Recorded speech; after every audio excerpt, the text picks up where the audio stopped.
Welcome back to day 4 of 12 days of Itchy Tasty, a little series I do every year where I look at 12 random horror games I find on Itch.io and tell you what I thought about them one day at a time, all the way leading up to Christmas.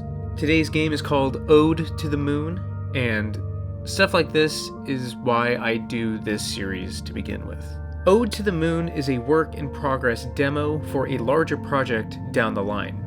The game page on Itch describes the full game to be a thriller where you investigate the aftermath of a town's harvest festival. It sounds very Wicker Man, but the demo apparently is just a prologue, meaning that this works as a vibe teaser.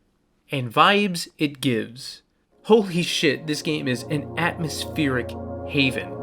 It isn't necessarily a scary game, at least the demo isn't, but I predict that the full version of the game will be very unsettling, borderline Lovecraftian, and otherworldly. The game is drenched in a very visually striking style where light seems to bleed around you and radiates a very psychedelic atmosphere.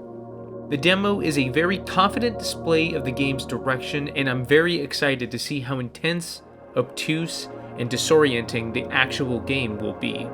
In the demo, you are tasked with going to photograph an eclipse, and the game does a good job displaying how far out from your home you are, as the game will hard cut from time to time to new areas and display the time of day it has become. You go from an apartment to a train, and you ride that train for hours and hours, leading to the rural outskirts outside of town.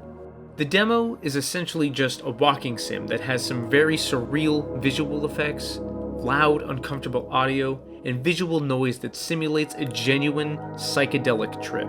And as the title of the game would allude, the main driving force of this demo is the moon itself.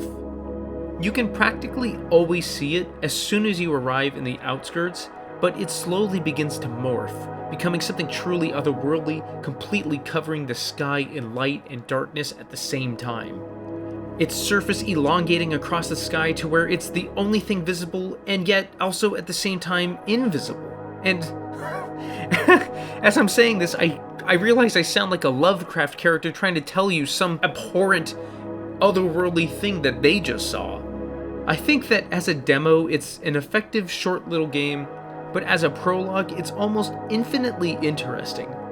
I can't wait to see the final game. Watch out for this because I have a strong feeling that this will actually blow some people away when it's finished.